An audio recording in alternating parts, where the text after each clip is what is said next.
हिंदू धर्म में हर दिन का अलग महत्व है। हर दिन किसी न किसी भगवान को समर्पित है।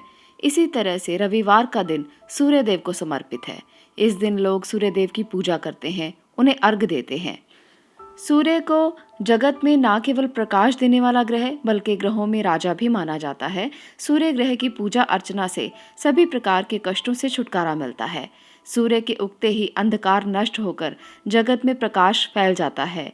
आप इस दिन सूर्यदेव की अगर विधिवत पूजा करते हैं तो आपको सभी तरह के सुख प्राप्त होते हैं।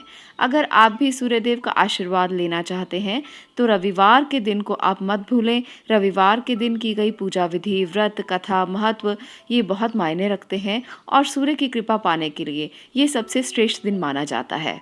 रविवार के दिन की गई पूजा से सूर्य प्रसन्न होते हैं, जिसके बाद आपके धन, नौकरी, व्यापार और यश, मान जैसी समस्याएं हल हो जाती हैं। सूर्यदेव की धातु तांबा मानी जाती है।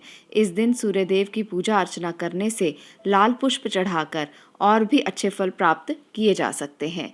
आपको आज मैं बताने वाली हूँ कि रविवार का दिन इतना ज़्यादा उत्तम दिन क्यों माना जाता है और क्या आपको करना चाहिए जिससे सूर्य के अच्छे प्रभाव आप ले पाएं। सूर्य को प्रकाश देने वाला ग्रह माना जाता है, आरोग्य प्रदान करने वाला और प्रतिष्ठा देने वाला ग्रह माना जाता है। नवग्रह शांति विधान में केवल सूर्य उपासना से सभी ग्रहों को शांत किया जा सकता है। सूर्य का महात्म बहुत बड़ा है, पर आजकल हम लोग छुट्टी मनाते हैं, सुबह देर से उठते हैं, जो मन करता है वो करते हैं। पर अगर आप सूर्य देव के लिए और रविवार के लिए जो यहाँ पर मैं बातें बताने वाली हूँ, अगर आप उन्हें समझ लें तो आप ये जान पाएंगे कि सूर्य का दोष कितना बड़ा हो सकता है। अगर किसी व्यक्ति की कुंडली में सूर्य खराब है तो ऐसे व्यक्ति का कहीं भी मान सम्मान नहीं होता, ऐसे व्यक्ति को नौकरी नहीं मिलती, ऐसे व्यक्ति को स्वास्थ्य प्रदान नहीं होता। तो इस प्रकार से सूर्य हमारे जीवन में हमारी देह पर पूरी तरह से काम करते हैं। सूर्य अगर अच्छी स्थिति में है तो आपको एक स्वस्थ जीवन मिलता है। सूर्य अगर अच्छी स्थिति में है, मान प्रतिष्ठा मिलती है, सम्मान मिलता है, लोग आपकी बातों को सुनते हैं। सूर्य अगर अच्छी स्थिति में है तो सूर्य की ऊर्जा को आप ग्रहण कर पाते हैं।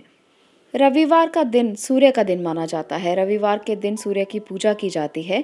ऐसा कहा जाता है कि सूर्य की पूजा करने और सूर्य को जल चढ़ाने से व्यक्ति का तेज बढ़ता है, उसका भाग्य बलशाली होता है। हालांकि देखा जाए तो सप्ताह के सातों दिन सौरमंडल में मौजूद किसी न किसी ग्रह से संबंधित हैं। हर दिन हमें वो कार्य करने चाहिए जो ग्रह से संबंधित हों, ताकि हम उस ग्रह के अच्छे फल प्राप्त कर सकें। आज बात करने वाले हैं सूर्य ग्रह की। सूर्य का दिन, जैसे मैंने कहा कि रविवार है, तो रविवार के दिन कुछ कार्य ऐसे हैं जो नहीं करने चाहिए, जिससे सूर्य के कुप्रभाव से हम बच सकते हैं। सूर्य की अच्छी ऊर्जा हमें मिलती रहे, इसके लिए कुछ ऐसे कार्य हैं जो हमें अवश्य करने चाहिए और कुछ ऐसे कार्य भी हैं जो हमें बिल्कुल भी नहीं करने चाहिए। रविवार का दिन सूर्य का दिन माना जाता है, तो आज मैं आपको बताऊंगी कुछ ऐसी चीज़ों के बारे में जिन्हें आप खुद भी अवॉइड करें और इसके साथ साथ इन्हें भगवान को भी अर्पित ना करें। रविवार के दिन इन बातों का खास ध्यान रखें, इससे आप सूर्य की ऊर्जा को अच्छे से ग्रहण कर पाएंगे। और सूर्य अगर आपकी कुंडली में भी कमज़ोर स्थिति में है तो उसका नेगेटिव प्रभाव आपको नहीं मिलेगा। तो चलिए जानते हैं उन चीज़ों के बारे में। रविवार के दिन भूलकर भी मसूर की दाल नहीं खानी चाहिए। ये दाल भगवान को भी अर्पित नहीं की जाती है। इस दिन मसूर की दाल बनाना और उसका सेवन करना बहुत अशुभ कहा गया है। अगली वस्तु है लाल साग। रविवार के दिन भूलकर भी लाल साग का सेवन ना करें। लाल साग जल्दी खराब हो जाता है और इसके सेवन से व्यक्ति की उम्र कम हो जाती है, ये माना गया है। इसलिए लाल साग का सेवन कभी भी रविवार के दिन नहीं किया जाता। इसका खास ध्यान रखा जाए तो आपके जीवन में आरोग्य की प्राप्ति आपको होगी और सूर्य से संबंधित आपको अच्छे फल मिलेंगे। सूर्य ग्रह अगर किसी का कुंडली में कमज़ोर है तो लाल साग का सेवन करना छोड़ दें। आपकी ज़िंदगी में सूर्य के प्रभाव कमज़ोर नहीं होंगे। अगली जो वस्तु है वो है मछली। मछली का सेवन रविवार के दिन बिल्कुल नहीं करना चाहिए।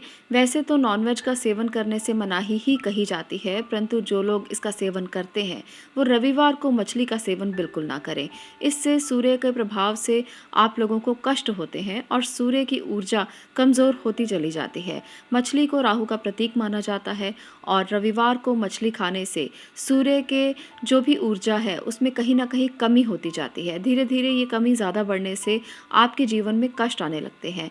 इसलिए मछली का सेवन रविवार को बिल्कुल नहीं करना चाहिए। इसके साथ साथ रविवार को प्याज और लहसुन का सेवन नहीं करना चाहिए। इसके पीछे एक कहानी है। जो भी चीज़ें आज मैंने बताई हैं कि रविवार के दिन इन्हें नहीं खाना चाहिए, इसके पीछे एक कथा है। चलिए वो भी मैं आपके साथ शेयर करती हूँ। एक बार एक साधु गोमेद यज्ञ करने का विचार करता है, जिसमें सुबह गाय की बलि चढ़ाकर उसे शाम तक पुनर्जीवित करने का प्रावधान होता है। साधु की पत्नी बहुत कमजोर होती है, वो भूख सहन नहीं कर पाती। बहुत दिनों से वो फल और कंदमूल खाकर जीवन यापन कर रहे थे, इसलिए उसने मरी हुई गाय के शरीर से एक टुकड़ा निकालकर उसे पकाने का निश्चय कर लिया। परंतु साधु की पत्नी को मांस की गंध सहन नहीं हुई, अतः उसने मांस के टुकड़े को जंगल में फेंक दिया, जो बाद में 2 टुकड़ों में विभक्त हो गया। इसके बाद जब शाम को साधु ने गाय को पुनर्जीवित करने की कोशिश की तो जंगल में पड़े हुए टुकड़े पुनर्जीवित हो गए। पहला टुकड़ा जो जमीन पर गिरा था वो लहसुन बन गया, दूसरा टुकड़ा जो गिरा था वो मछली बन गया, और तीसरा जो रक्त की बूंदें वहां पर गिरी हुई थी वो मसूर की दाल में परिवर्तित हो गई, और त्वचा प्याज के रूप में बदल गई, और हड्डियां लाल साग बन गई। तो ये कहानी है एक, जिसे हम किंवदंती कह सकते हैं, परंतु हमारे शास्त्रों में, हमारे ग्रंथों में कुछ ऐसी बातें कही गई हैं जिनको अगर हम समझ लें तो हम ग्रहों की शांति कर सकते हैं। कुछ जो बातें हैं वो सिर्फ लक्षण हैं जो हमें समझाने के लिए कही गई हैं, तो अगर हम इनको समझ लेते हैं तो हमारे जीवन में कष्ट कम हो जाते हैं। इसके साथ साथ मान सम्मान की प्राप्ति होती है, यश की प्राप्ति होती है, और सूर्य के अच्छे लाभ हमें मिल सकते हैं। और कुंडली में अगर सूर्य की खराब स्थिति है तो उससे भी मुक्ति मिलती है। तो आज की वीडियो अगर आपको पसंद आई हो तो इसे लाइक, शेयर और सब्सक्राइब करना ना भूलें, ताकि ऐसी ही वीडियोस आपके साथ और शेयर की जा सके और आपके ज्ञान में वृद्धि की जा सके। आपका इसे देखने के लिए धन्यवाद।